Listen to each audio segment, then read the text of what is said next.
अकाल मृत्यु वो मरे, जो काम करे चंडाल का, काल उसका क्या बिगाड़े, जो भक्त हो महा शंकर देने। ये प्रदोष व्रत होता क्या है, प्रदोष व्रत का महत्व क्या है? शिव महापुराण की कथा कहती है शंकर भगवान का प्रदोष का व्रत, अर्थात चंद्रदेव को जो क्षय रोग हो गया, बीमार पड़ गए, शरीर गलकर नीचे गिरने लगा, तब देव ऋषि नारद ने भगवान चंद्र को शंकर भगवान के पूजन का विधान बताया। और पूजन करते करते त्रयोदशी तिथि आ गई, जिस त्रयोदशी के दिन चंद्रदेव ने सुबह से शाम तक कुछ नहीं खाया। शाम के समय सूर्य अस्त के पहले चंद्रदेव ने स्नान किया, श्वेत वस्त्र धारण करे, और श्वेत वस्त्र धारण कर कर चंद्रदेव शंकर के शिवलिंग के पूजन करने बैठ गए। शंकर भगवान के शिवलिंग के पूजन जब चंद्रदेव ने करी, हाथ में अक्षत लेकर चंद्रदेव ने शंकर को समर्पित करे, ओम उमापति नमः कहकर जब चंद्रदेव ने शिव को समर्पित करे, भगवान शंकर त्रयोदशी के दिन प्रदोष समय में, प्रदोष काल में प्रकट हो गए और प्रकट होकर बोले, हे चंद्र, तुमने आज मेरा अनुरोधन किया है, आज मेरा स्मरण किया है, जाओ आज त्रयोदशी के दिन प्रदोष काल में मैं तुम्हारे शरीर को स्वस्थ करता हूँ। तब से ये प्रदोष व्रत प्रारंभ हुआ। किसने करा है प्रदोष? भगवान विष्णु ने करा। जब घोड़े का मुंह लगा, हयग्रीव लक्ष्मी जी हंस दी थी तो घोड़े का मुंह भगवान विष्णु का लगा, तब भगवान विष्णु ने प्रदोष व्रत करा। भगवान प्रदोष व्रत 11, 26 शंकर भगवान का मिलन बिंदु है। अभी अपन आगे सुनेंगे शनि प्रदोष की भी महत्व। क्यों ना करें मंगल वाले, ये कहीं कहीं हमारे को मंगल है परेशान कर रहा है, मंगल है विवाह नहीं हो रहा, मंगलिक है विवाह नहीं हो रहा, अरे करो ना। शिव महापुराण खोलकर तो देखो, लिंग पुराण खोलकर तो देखो, नर्मदा पुराण खोलकर देखो, एक एक चीज का अनुमोदन है। कई लोग कहते हैं महाराज हम पूजन बहुत करते हैं, हम पाठ करते हैं, हम अर्चना करते हैं, हम व्रत रखते हैं, हम उपासना करते हैं, हम दान करते हैं, हम पुण्य करते हैं, हम सत्कर्म करते हैं, उसके बाद भी दुख क्यों है? हम पूजन तो कर रहे हैं। माला, पाठ, जप, अनुष्ठान फल कब देते हैं और फल कब नहीं देते, ये शिव महापुराण की उमा संहिता कह रही। शिव महापुराण का उमा खंड, पार्वती खंड को अच्छे से पढ़िए तो उसमें बताया है, उसमें वर्णन किया। परिक्रमा करते समय हम अपने हाथ में कुछ मन का रखते हैं, हम अपने हाथ में चिरौंजी का दाना रखते हैं, हम अपने हाथ में कुछ मूंगफली का दाना रख लेते हैं, हम अपने हाथ में कोई टॉफी रख लेते हैं, हम अपने हाथ में कुछ मिश्री का दाना रख लेते हैं। क्यों? उसका कारण है कि परिक्रमा डायरेक्ट लगाएंगे, लगाते जाएंगे तो फल नहीं मिलेगा, पर परिक्रमा लगाकर जब सामने आए और थोड़ा सा सामान डालेंगे, डालने के लिए रुकना पड़ेगा, रुकेंगे तो दूसरी परिक्रमा का फल मिलेगा। अगर डायरेक्ट लगाए जाए तो कोई फल की प्राप्ति, कोलू की बेल की तरह चले जा।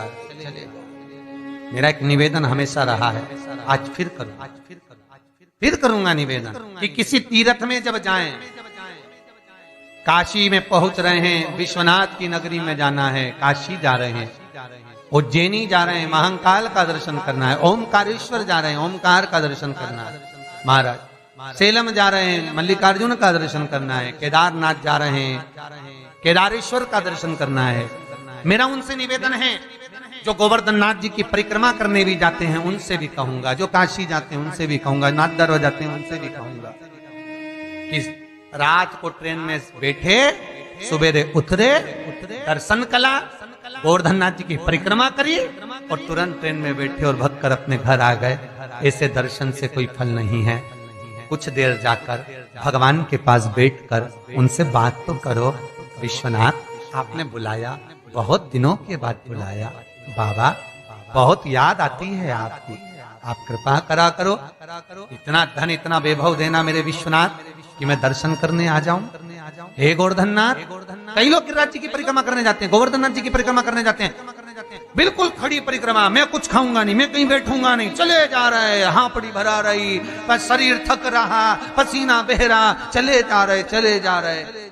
भगवान खुद बच्चे का रूप रखकर उसके पास में आ रहे, पानी पी लो, भंडारा खोल रखा है, टेबल पे पूरी सब्जी बट रही, कुछ खा लो, बुला कर कह रहे हाथ जोड़ जोड़ के खा लो। क्यों? क्योंकि भगवान कह रहे ऐसे कोलू की बेल की तरह परिक्रमा मत लगा, मेरे पास आया है, कुछ देर बैठ तो सही।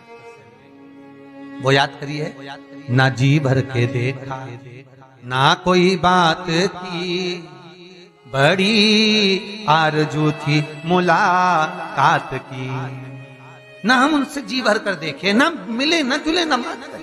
तुम्हारे यहाँ कोई मेहमान आया, बहुत दूर से आया, और दरवाजे पर आया और 5 मिनट मिला, और जीजी कैसी हो, बढ़िया, आनंद में, बच जाना, और वो तो बुझ जाए तो बुरा तो लगेगा। आया काय को मुंडा दिखाने आया था क्या?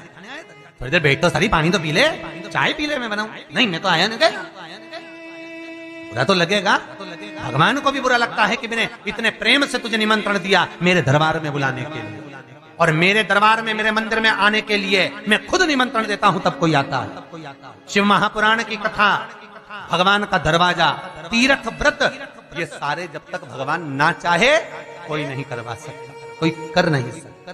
मैंने निमंत्रण दिया, कुछ देर बैठ कर उससे निगाहें तो मिलाओ, कुछ देर बैठ कर उसके पास जाओ तो सही। कई लोग तीर्थ करने जाते हैं, उनको यही अंदाजा नहीं रहता कि तीर्थ में कौन सा मंदिर कहाँ है। फिर बाद में फोन लगा के पूछते हैं, गुरुजी वो पांडुकेश्वर कहाँ पर है?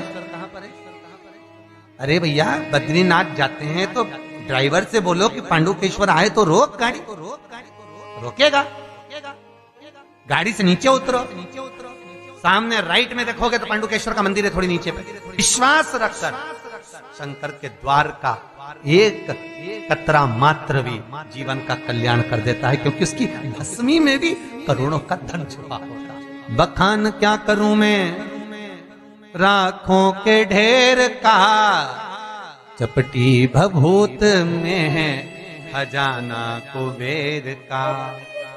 जहां शंकर निवास कर रहे हैं, जहां शिव रह रहा है, जहां भगवान शंकर का शिवलिंग है, जहां शिव निवास करते हैं, उस जगह पर एक एक पत्ते पत्ते का भी मोल तत्व था, मोल तत्व था, पत्ते की भी मोल तत्व था। उसको पहचानो, उसको जानिए। केवल मंदिर गए, दर्शन करा, चाट की दुकान पे चाट खा ली, खिलौना की दुकान पे से खिलौना खरीद लिया, 2-4 सेल्फी ले ली, फोटो खिंचवा लिया, गाड़ी में बैठे खाना खा के घर चले गए एंजॉय कर कर। मंदिर दर्शन के लिए नहीं गए थे, दर्शन करने जाते तो एक एक मालूम कर कर जाते कि